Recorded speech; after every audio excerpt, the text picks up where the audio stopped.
eo afaka va ianao eo afaka va ianao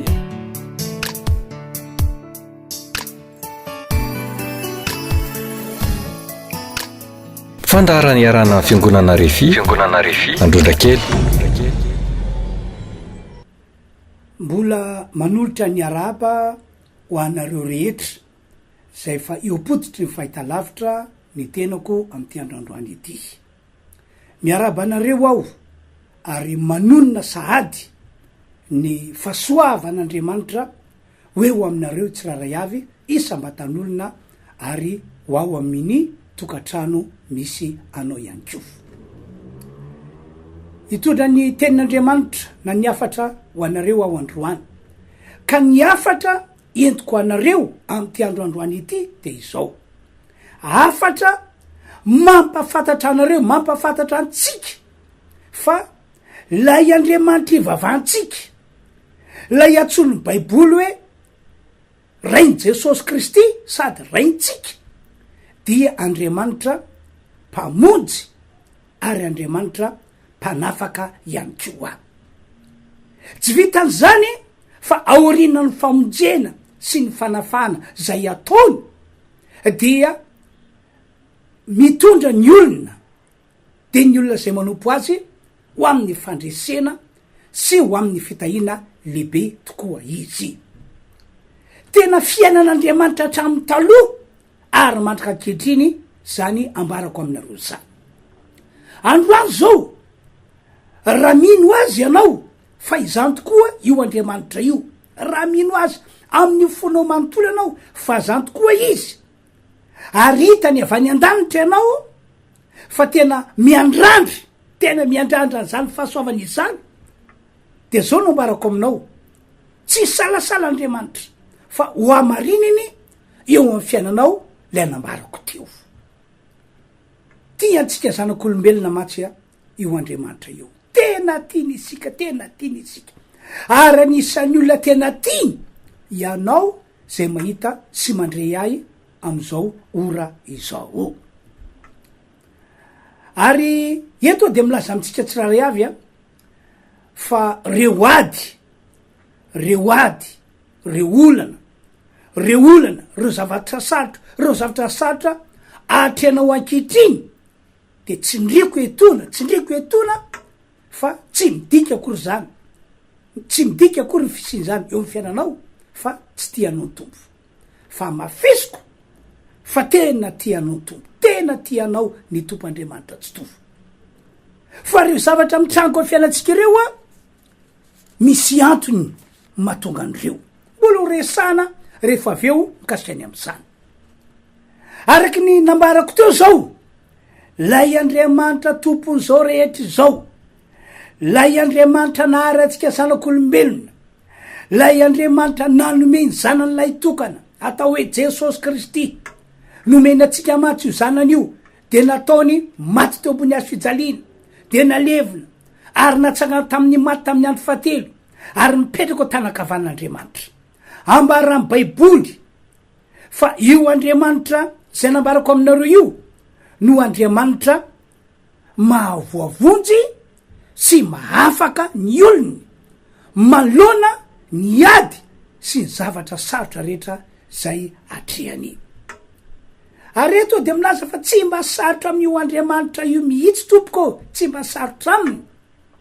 ny mamonjy sy ny manafaka antsika ary araka ny tengo terio aloha ihany aoriana ny famonjena sy mifanafahana zay ataony dia mitondra an'zany olony zany ho amin'ny fandresena sy ho amin'ny fitahina lehibe izy tena marina be tompoko zany teny ambarako aminareo zany hijery tantara sy teny ao anatin'ny baiboly isika entiko manamarina fa tena mpamonjy sy mpanafaka io Andriamanitra ivavantsika io ary aorina zany dia Andriamanitra mitondra ny olony ho amin'ny fandresena sy fitahina tokoa izy ohatra voalohany am'izany ny namonjen'Andriamanitra sy ny nanafan'Andriamanitra ny zanak'Israely tam'izany fotoana zany tantarainy baiboly mantsy fa no andevozina tao Egypta ny zanak'Israely nandritra ny taona maro ary saika isan'andro de fahoriana foana ny fiainana. Ny baiboly no mitantara zany. Fa ny ray andro de nanapa-kevitra Andriamanitra fa amonjy sy anafaka ny zanak'Israely olony hiala eo amban'ny fanapahan'ny Egyptianina, hiala am'ilay fanadevozana. Raha sitrapon'ny Egyptianina tam'izany fotoa zany dia tsy namelona zanak'Israely ho votsitra io an-tanany mihitsy. Fa saingy lay Andriamanitra tompo zao rehetra zao, lay Andriamanitra naharatsika zanak'olombelona, lay Andriamanitra tsonao Reny Jesosy Kristy no niasa no nanao etsika, dia tsisy azony Egyptianina natao fa tsy maintsy navotsiny ihany ny zanak'Israely hiala teo an-tanany. Tena tsy takatry saninge ry mpiany malala ny famonjena sy mifanafahana nataon'Andriamanitra tam'izany fotoana zany. Tena tsy takatry saina manieritreritra mihitsy. Ary mino aho fa tahaka zany ihany koa no tian'Andriamanitra hitondrananao am'ty andro anio ity, am'ty taona 2024 zay diavintsika ity. De taorina amin'ny famonjena sy mifanafahana nataon'Andriamanitra tamin'ny zanak'Israely azy. Mbola tao Egypta ihany zanak'Israely tam'izany, dia tantarain'ny baiboly fa niasa Andriamanitra dia nataon'Andriamanitra nahita fity teo mason'ireo Egyptianina ray manontolo izy ireo. Ka zay zavatra rehetra nangatany zanak'Israely tam'ireo Egyptianina toy ny volamena, volafotsy, toy ny fitafiana maro samihafa, ondry, amanosy, dia nomeny ny Egyptianina daholo, nomeny ho any zanak'Israely daholo. Ary ny filazan'ny baiboly aza de hoe nofoanan'Andriamanitra mihitsy ny Egyptianina, nofoanan'Andriamanitra ny Egyptianina. De niainga tao Egypta zany ny zanak'Israely araka volazan'ny baiboly, niainga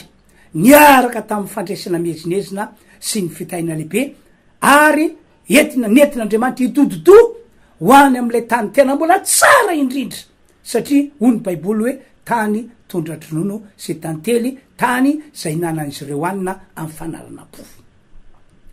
Mampahery ry havana ny mandre ny tantarany zanak'Israely, ny fomba namonjen'Andriamanitra sy ny nanafan'Andriamanitra azy, ary ny fahasoavana lehibe zay efa nataon'Andriamanitra teo aminy voateny ampiandohana. Ohatra faharoa ihany koa ny namonjen'Andriamanitra sy ny nanafan'Andriamanitra ny mponina tao Samaria. Tantarain'ny baiboly fa naneo faratsy toetra faratapony ho andreo mponina tao Samaria ny mpanjakany Siria. Tam'izany fotoana zany dia nataony fahirano ny tanàna Samaria, zany hoe nodidin'izy ireo ny tanàna. Ka ny olona tao an-tanàna tam'izany fotoana zany tsy afaka nivoaka ny vavahady mba nde hitady vola na nde hitady sakafo.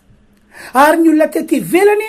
de tsy navelan'izy ireo hiditry ny vavahady hiditra ao am'le tanàna mba hitondra vola na hoe hitondra sakafo. Vokatry zany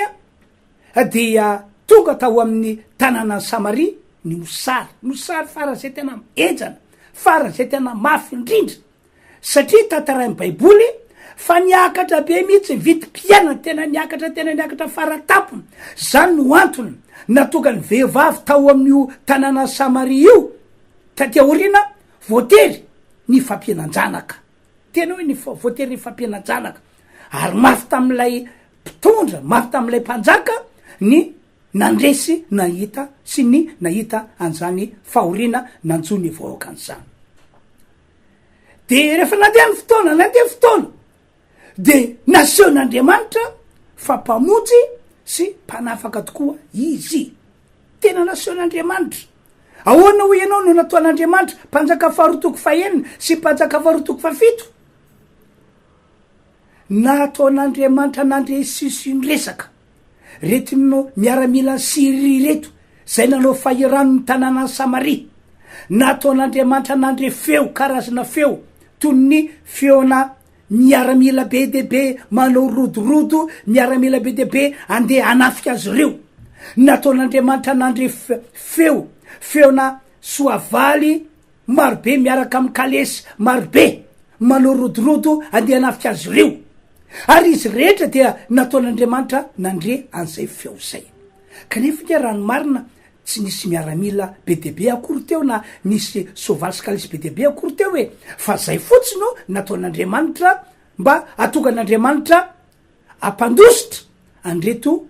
tafika sirianina zay nanao fahirano ny tanàna ny Samaria reto de tantaran'ny baiboly fa niarivan'io ihany tsy nangatakatro fa niarivan'io ihany de rifatra nandositra ny miaramila Siria rehetra rifatra nandositra zay nitanjaka de nitanjaka satria na ny lamba ny tokony-drakofany ary tsy voarainy navelany teo ny sakafony navelany teo ny volamenany navelany teo ny vola fotsiny navelany teo ny soavaly fitaingana hoentina miady ny fananandrehetra navelany teo lasa reo rifatra nandositra samy namonjy ny ainy mampahery ny riavana ny mieritrrehetra lizy rehefa tena mandinika baiboly ianao hoe sy mandinika zavatra nitranga tam'izany fotoana zany mampahery hoe io andriamanitra ivavahantsika io tokoa de andriamanitra manana fomba maro entina monjena sy entina anafahana ny olony manoloana ny sarotra rehetra zay andalovany androany zao de amafisiko indray le teny nataoko tery aloha hoe amonjy sy anafakanao ihany ko io tompoandriamanitra io fata ny zavatra manjoanao fata ny zavatra mitrango amin'ny fiainanao manambara mpabe maso ao androany ary ampasahina fa monjy anao sy anafakanao io andriamanitra io satria ao aminy de tsy misy ny fizatavan'ny olona de taorina ny fanafana sy ny famonjena satria araka nambarako teo hoe rifatra nandositra ny tafika sirianina rehetra de tsy ela kory taorina zay de nivoaka ny zanak'Israely ray mantolo nimponina tao Samaria de nakao am'ilay toby nisy ny sirianina zay nilozany de naka fananana araky zay zaka ataon'ny olona rehetra naka fananana araky zay zaka ataon'ny olona rehetra na vola fotsy io na vola mena na sakafo io na fitafiana io na inona inona naka zay zaka ny olona rehetra de arabaky teny tokoa ny epitsony mora be ny fiainana tena mora be fara zay tena mora be tsy mampino hoe tsy mampino tena tsy mampino fa tena mora be ny fiainana de averiko indray le teniko hoe tahak' zany no ten'andriamanitra hitondrananao ho anareo zay mahita sy mandray ahy am'ty andro androany iteny ohatra fately ihany ko etiko milaza sy manambara aminareo fa mpamonjy sy mpanafaka tokoa io andriamanitra zay ivavahantsika la intsonao hoe rainy Jesosy Kristy io anisan'ny tena lehibe indrindra ty ambarako aminareo ity nomen'andriamanitra antsika ny zanan'ilay tokana Jesosy Kristy no anarana nomen'andriamanitra zanan'ilay tokana satria manana tanjona lehibe tena tsara indrindra voatokana ho antsika zanak'olombelona izy nomen'andriamanitra ny zanan'ilay tokana mba amonjy sy anafaka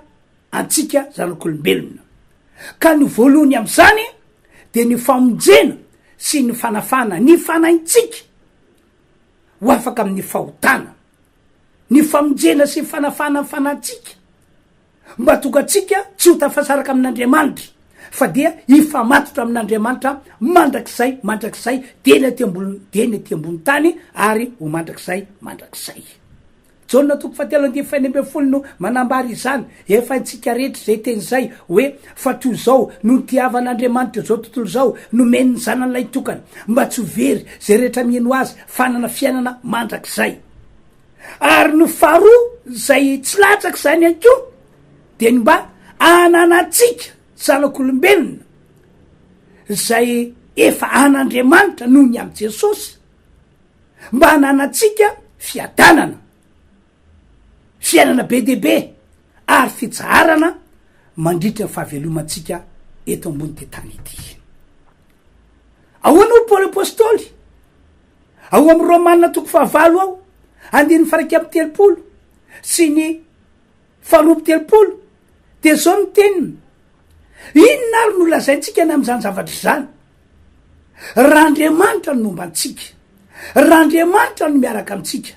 iza no atohatra atsika zay aloha tena anakira tena mampahery aly izy hoe raha lay Andriamanitra narinanitra sy ny tany lay andriamanitra zay nary atsika, lay andriamanitra zay antsoina hoe Rain Jesosy Kristy no momba atsika, no miaraka amitsika,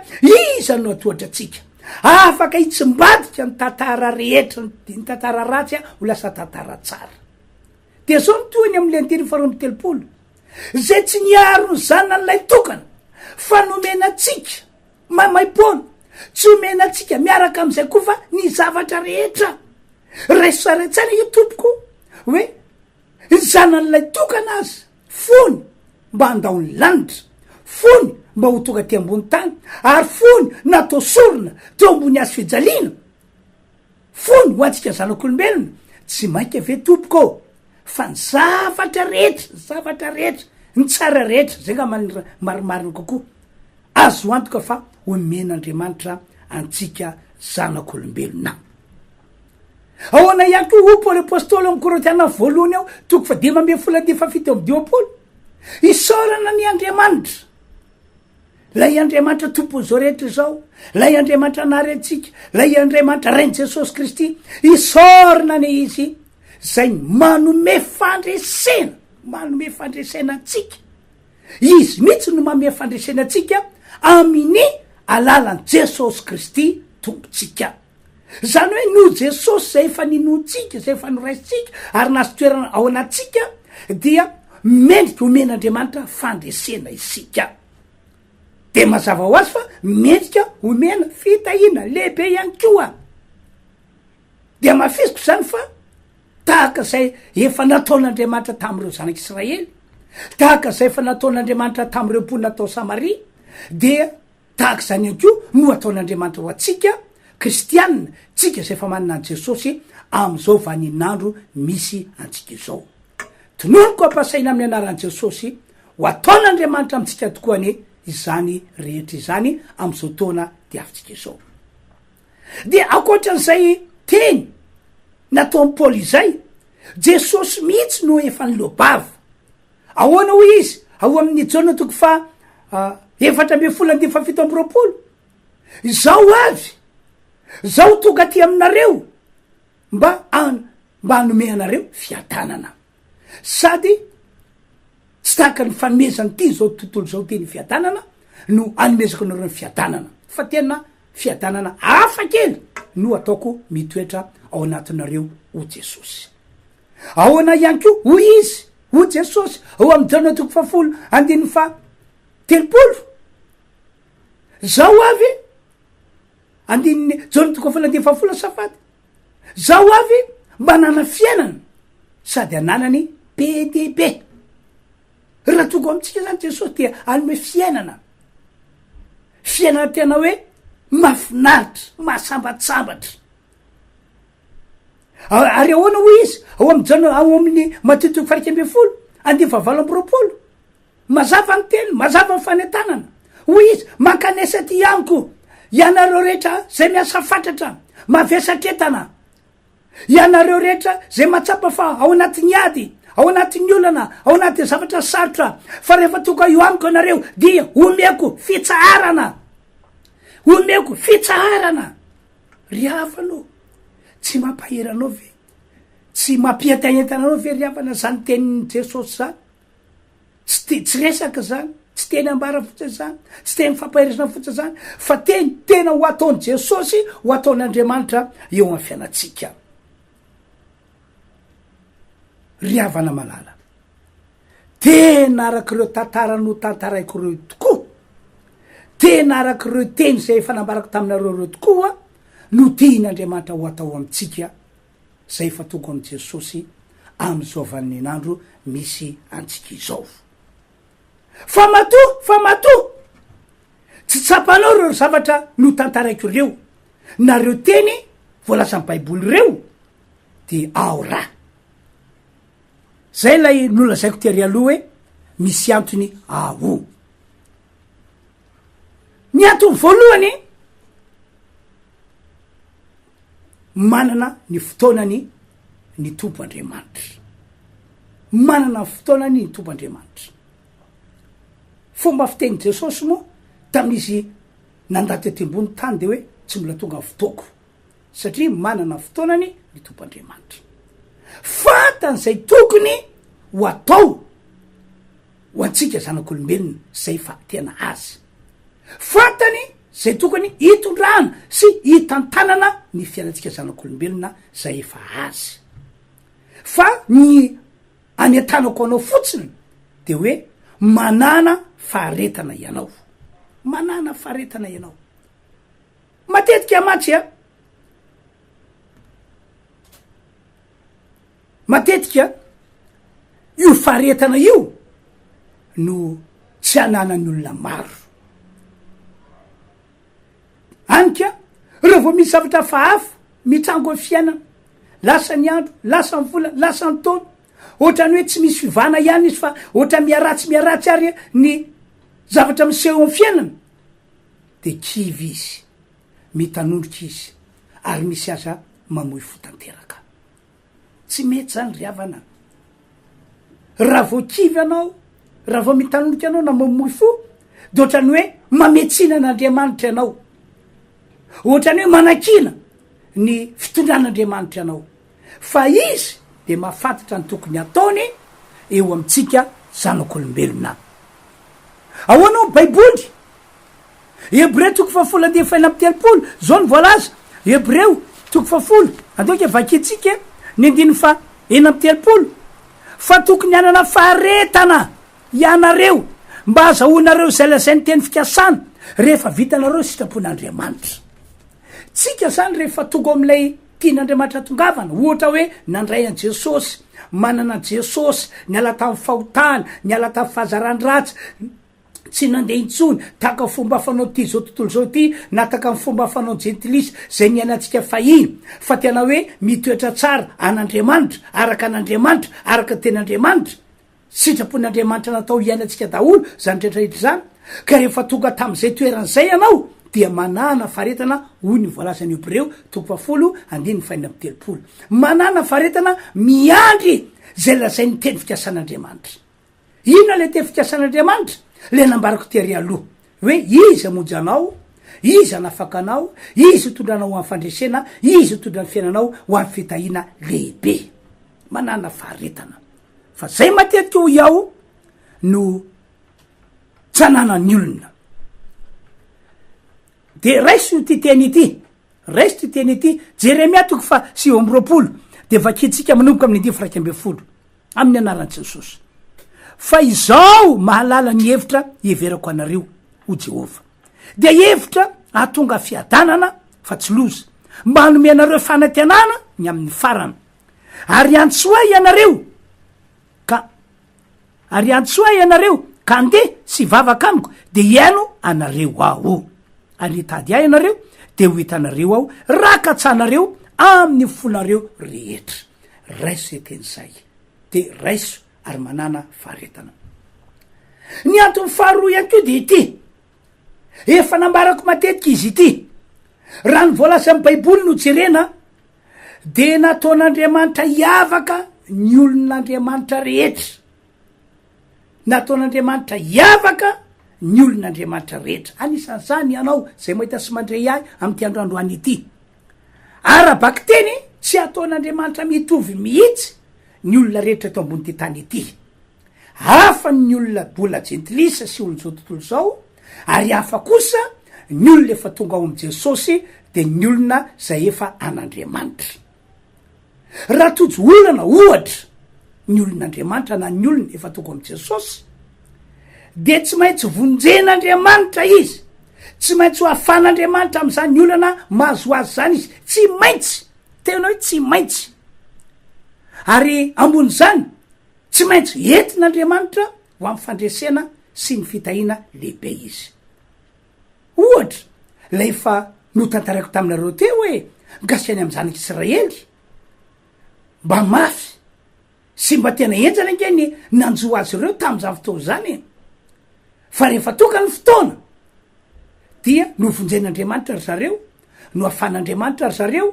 ary dia nentin'Andriamanitra ho amin'ny fandresena sy ny fitahina lehibe de tak'izany ihany ko ny mponina tao Samaria enjana ngeny nahazo azy ireo mafy ngeny nahazo azy ireo efa tena saiky tapitra maty ny anoana nge izy rehetra fa rehefa toka fotoanan'Andriamanitra de namonjy azy reo Andriamanitra, nanafaka azy reo Andriamanitra, ary tahorina zany nataon'Andriamanitra voaka mpandresy ary nivoaka ho amin'ny fitahina lehibe, tena lehibe. Ohatra ihany ko reo teny zay nataony Paoly, reo teny zay nataony Jesosy, reo teny reo moa zany de tena arabaky teny dia tanteraka arak'izany tokoa, arak'izany tokoa no hitonan'Andriamanitra ny olona. Riavana, ry-piany malala, tena ho ampon'Andriamanitra isika zanak'olombelona zay fa tonga ho am' Jesosy, zay fa tena hoe azy. Kanefa moa matetika tsy arak'izany zavatra miseho na zavatra mitranga eo amin'ny fiainatsika. Zavatra mifanohitra am'izany no misy, zavatra tsy noetreretina, zavatra ratsy, zavatra mahakivy, zavatra mampamoy fo, zay matetika no tonga eo amin'ny tena. Manoloana izany dia lasa ny saina, lasa ny eritreritra hoe fa maninona, fa misinina. Efa nandalovako mantsy zavatra tahak'izany ry-piany malala, efa nandalovako tantarako aminareo fa fony izay mbola tao amin'ny ray aman-dreninay de tena sahirany, de tena tao anatin'ny olany, tsy ho tantarana sy ho tany saina aminareo zavatra niainanay tam'izany. Ary tateoriny andray rehefa nanambady aho, nanatokantrano, de indro fa mbola nanarakahy zay fasairanana, zay olana niainanay tao amy ray aman-dreninay zay. Tena nefa amin'io efa nandray an' Jesosy efa tonga ao am' Jesosy kanefa dia zany zava-nisy zay natonga ny teny hoe zavatra efa nandalovako io zavatra andalovanareo io. Tenina tam'izany fotoana zany lasa saina, lasa eritreritra, ary nisy fotoana ary velim-panontaniana matetitetika hoe Andriamanitra ô, zao ve ny tena sitraponao, zao ve ny tena fiainan'ny olonao zay manompo anao, mandra-poviana hatramin'ny ovina. Efa tena loka mivavako zany satria efa tena olona tsy zaka ny saina sy ny atodony tsony ny olana sy ny zavatra sarotra anatrehana. Fa rehefa nandeha fotoana isorako any Andriamanitra fa no famindra-pony de nampahafantarina ny marina, ary marina mpahafantarina tam'izany de ny hoe mbola nisy ozina tsy tapaka teo amiko, mbola nisy fanahy ratsy tsy voareoka teo amiko. Io oza sy fanahy ratsy io ny fototra tondra fahasiaranana teo amy ray aman-dreniko, fototra ny tondra olana lehibe tsy voava teo amy ray aman-dreniko. Ary io oza sy fanahy ratsy io mbola nanaraka tateorina na de fa nanambady sy naleo tena reo, eny na de fa tonga tao am' Jesosy areo. Tsy fantatro tsinona hoe mila tapana ny ozina na mila ailika fanahy ratsy, tsy fantatro, tsisy nampianatra an'izany, tsisy nampahafantatra an'izany. Ny olona fotsiny aho hoe efa manana an' Jesosy, efa nandray an' Jesosy, efa manompo an'Andriamanitra, de ny andro ny fahateaterany tefikasан'Andriamanitra. Kanjo, lasa ny andro, lasa volana, lasa ny taona, zay no tantaraiko zay zava-nisy. Fa isorany Andriamanitra fa rehefa fantariko tokoa ny marina de tanteraka ny teny Jesosy jaolona toko fahavalo andininy faharoa amby telopolo manao hoe de ho fantatra reo ny marina ary marina afaky nareo tsy ho andivo. De nitapako ny ozina, tapako tamin'ny anaran'i Jesosy, na iliko fanahy ratsy, na iliko tamin'ny anaran'i Jesosy, tsy ndre mandeha na indrona telo fotsiny aho no nanao an'izany, ary tsy tao anatin'ny fotoana fotsiny ihany no nanaovako an'izany na hoe nanaovako akamena fotsiny izy, fa tena nataoko latasy, tsy namalako raha tsy tapaka ny ozina, tsy namalako raha tsy voaroka ny fanahy ratsy vokany nisokatra ny lalam-petahina, nisokotra ny lalam-pombiazana, sokotra ny lalam-pandresena ho ahy sy ny ankonako. Amin'ny anaran'i Jesosy maniry aho mba ho takizany anko no ataon'Andriamanitra eo amin'ny fiainanao. Mialohany maranako ny afatra de zao, aza manamary teny anao, ary aza mamita teny anao, fa matoa tsy afabela amin'ny olana sy ny zavatra sarotra no mandraky teny androany, na de fa pino azy anao, na de fa olon'Andriamanitra azy anao. De zay ny antony, antony voalohany manana fotoana ny Andriamanitra, manana fitondran'Andriamanitra, manana faretana, aza malakivy, aza malaky mitandrika, aza malaky mamoy fo, tsy mandangy aminao Andriamanitra, tsy mamitaka anao Andriamanitra. Fa ny antony faharoa de hoe tsy mbola tapaka ny ozina teo aminao, zay avany amy ray aman-dreninao, avany amy ray zambeanao, ka zay navoa azy reo tany io mavoanao io, tsy mbola voaroka ny fanahy ratsy zay avany amy ray aman-drenao, avany amy ray zambeanao, dia navoa azy reo tany aloha zany, ary io mavoanao io, tsy maintsy tapahany io. eo indrindra no hitomako anareo tompoko raha marina zany eo amin'ny fiainanareo manatonana ianareo fa vonina ny anampy anareo zahay vonina ny ivavako anareo zahay anapaka niozina ary anilika fanaratsy tokava ihany ko mamonjy ny fotoam-pivavana zay ataonay fiangonana refi androdra kely fa misy vavaka fanafahana ataonay foana ao ary ny finoanay de hoe amty taony ity de izy zavatra lehibe ho ataon'andriamanitra amin'ny olona zany hoe ny olona zany de nirinay ary ny andrandrainay de hoe ho tsapa ny olona ny famonjena sy ny fanafahana ataon'andriamanitra ary ho tsapa ny olona ambony zany ny fandresena sy ny fitahina lehibe ho ataon'andriamanitra ho azy zany hoe hiavaka ty taony ity zay zany no andrandranay amin'andriamanitra ka de antera sy ny ajary ny voninahitra atolotra ho an'andriamanitra ray zanaka fanay masina tsy diso anjara am'zany ianao tsy diso anjara am'zany ianao tsy diso anjara am'zany ianao manasanao zahay tongava miona aminay manasanao zahay tongava monjy fotoam-pivavana zay ataonay fiangonana refi androdra kely io voasoratra io a ny fandaram-potoana rehetra andeo hivavaka tsika tompoko ry andriamanitra io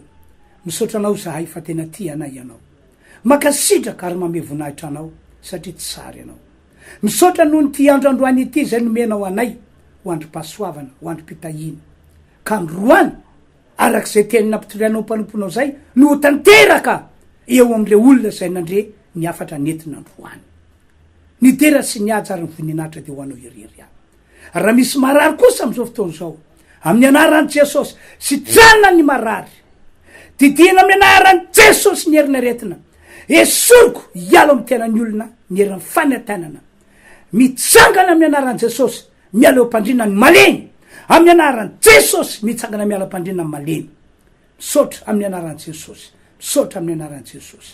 misaotra tompo amen zay zany tompo fa dia mametraka ny mandram-piona manao veloma amin'ny heriny ndray tompoko eo afaka va ianao eo afaka va ianao